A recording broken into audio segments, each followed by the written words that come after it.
PM किसान योजना को नहीं आसिला बड़ अपडेट। आपणक ना पीएम किसान योजना रे अछि कि नाही केमिति जानिबे। एमिति करंतु चेक तेबे कौन रही संपूर्ण अपडेट आसंतु जानिबा। ता पूर्व चैनल रे नुआ थिले चैनल टी को सब्सक्राइब करी रखंतु एमिति गुरुत्वपूर्ण अपडेट सबु बेले पाइबा पई। जदि आपण जने चाषी एवं केंद्र सरकार योजनार लाभ पाइबाकू चाहुछंती तेबे प्रधानमंत्री किसान सम्मान निधि योजना एक उत्तम विकल्प।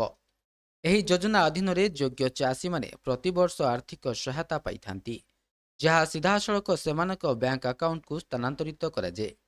ଏହି କାରଣରୁ ଲୋକମାନେ ଏଥିପାଇଁ ନିରନ୍ତର ଆବେଦନ କରୁଛନ୍ତି। ବର୍ତ୍ତମାନ ଚାଷୀମାନେ ଏହି ଯୋଜନାର 22ତମ କିସ୍ତି ପାଇଁ ଅପେକ୍ଷା କରିଛନ୍ତି। ଯଦି ଆପଣ ସେହି ଲୋକମାନଙ୍କ ମଧ୍ୟରୁ ଜଣେ, ତେବେ ପ୍ରଥମେ ଆପଣଙ୍କର ନାମ ଯାଞ୍ଚ କରିବାକୁ ନିଶ୍ଚିନ୍ତ କରନ୍ତୁ। କାରଣ ଅନେକ ଥର ଆବେଦନ କରିବା ପରେ ମଧ୍ୟ ଚାଷୀମାନେ ଜାଣିନଥାନ୍ତି ଯେ ସେମାନଙ୍କର ନାମ ହିତାଧିକାରୀ ତାଲିକାରେ ଅଛି କି ନାହିଁ। ଏବେ ଯେହେତୁ 22ତମ କିସ୍ତି ଆସିବାକୁ ଯାଉଛି, ତେଣୁ କୌଣସି ତ୍ରୁଟି ସଂଶୋଧନ କରିବା ପାଇଁ ତୁରନ୍ତ ଆପଣଙ୍କର ସ୍ଥିତି ଯାଞ୍ଚ କରିବା ଗୁରୁତ୍ୱପୂର୍ଣ୍ଣ ଅଟେ। ଯଦି ଆପଣ ଭାବୁଛନ୍ତି ଯେ ଆପଣ ଏହି ଯୋଜନା ପାଇଁ ଯୋଗ୍ୟ କି ନୁହଁ, ତେବେ ଏଠାରେ ସମ୍ପୂର୍ଣ୍ଣ ପ୍ରକ୍ରିୟା ଯୋଗ୍ୟତା ଠାରୁ ନାମ ଯାଞ୍ଚ ପର୍ଯ୍ୟନ୍ତ ସରଳ ଭାଷାରେ ବୁଝାଇ ଦିଆଯାଉଛି। ପ୍ରଥମେ ଜାଣନ୍ତୁ ଯେ ଏହି ଯୋଜନାରୁ କିଏ ଉପକୃତ ହେବେ।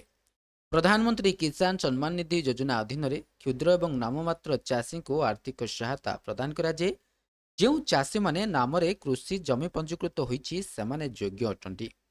ଏହି ଯୋଜନା ଅଧୀନରେ ପ୍ରତିବର୍ଷ 6,000 ଟଙ୍କା ସିଧାସଳଖ 3ଟି କିସ୍ତିରେ ସେମାନଙ୍କ ବ୍ୟାଙ୍କ ଆକାଉଣ୍ଟକୁ ସ୍ଥାନାନ୍ତରିତ କରାଯାଏ। ଏହି ବର୍ଷ 22ତମ କିସ୍ତି ଏବଂ ଏହି ବର୍ଷର ପ୍ରଥମ କିସ୍ତି ଚାଷୀଙ୍କ ଆକାଉଣ୍ଟରେ ଜମା ହେବ। ତେବେ କେଉଁମାନେ ଆବେଦନ କରିପାରିବେ ନାହିଁ?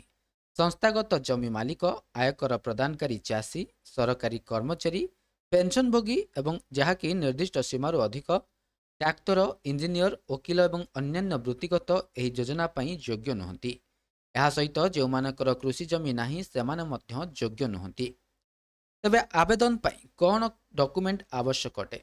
ଆବେଦନ ପାଇଁ ଆଧାର କାର୍ଡ଼, ବ୍ୟାଙ୍କ ଆକାଉଣ୍ଟ ବିବରଣୀ, ମୋବାଇଲ ନମ୍ବର ଏବଂ ଜମି ସମ୍ବନ୍ଧୀୟ ଡକୁମେଣ୍ଟ ଆବଶ୍ୟକ ଅଟେ। ଆଧାର ଏବଂ ବ୍ୟାଙ୍କ ଆକାଉଣ୍ଟ ଲିଙ୍କ କରିବା ବାଧ୍ୟତାମୂଳକ ଅଟେ। ସମସ୍ତ ରାଜ୍ୟରେ ଇକେୱାଇସି କୁ ମଧ୍ୟ ବାଧ୍ୟତାମୂଳକ କରାଯାଇଛି। ତେବେ ଆପଣଙ୍କର ନାମ କିପରି ଯାଞ୍ଚ କରିବେ?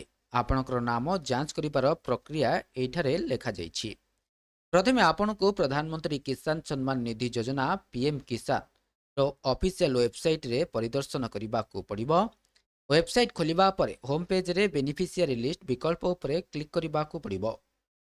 ଏକ ନୂତନ ପୃଷ୍ଠା ଖୋଲିବ ଯେଉଁଠାରେ ଆପଣଙ୍କୁ ଆପଣଙ୍କର ରାଜ୍ୟ, ଜିଲ୍ଲା, ଉପଜିଲ୍ଲା, ବ୍ଲକ ଏବଂ ଗ୍ରାମ ଚୟନ କରିବାକୁ ପଡ଼ିବ। ସମସ୍ତ ସୂଚନା ପୂରଣ କରିବା ପରେ ଗେଟ୍ ରିପୋର୍ଟ ବଟନ ଉପରେ କ୍ଲିକ୍ କରିବାକୁ ପଡ଼ିବ। ଆପଣ କ୍ଲିକ୍ କରିବା ମାତ୍ରେ ଆପଣଙ୍କ ଦ୍ୱାରା ପ୍ରଦାନ କରାଯାଇଥିବା ସୂଚନା ଉପରେ ଆଧାରିତ ସ୍କ୍ରିନ୍ରେ ହିତାଧିକାରୀଙ୍କ ଏକ ତାଲିକା ଦେଖାଯିବ।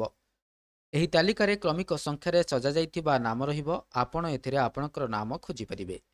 ଯଦି ଆପଣଙ୍କର ନାମ ତାଲିକାରେ ଉପସ୍ଥିତ ଅଛି, ତେବେ ଆପଣଙ୍କୁ ଏହି ଯୋଜନାରେ ହିତାଧିକାରୀ ଭାବରେ ବିବେଚନା କରାଯିବ। ତେବେ ଏହା ଥିଲା ସମ୍ପୂର୍ଣ୍ଣ ଅପଡେଟଟି। ଭିଡ଼ିଓଟି ଭଲ ଲାଗିଥିଲେ ଭିଡ଼ିଓଟିକୁ ଲାଇକ୍ କରନ୍ତୁ, ସେୟାର କରନ୍ତୁ ଏବଂ ଚ୍ୟାନେଲଟିକୁ ସବସ୍କ୍ରାଇବ୍ କରିବା ପାଇଁ ଭୁଲନ୍ତୁ ନାହିଁ।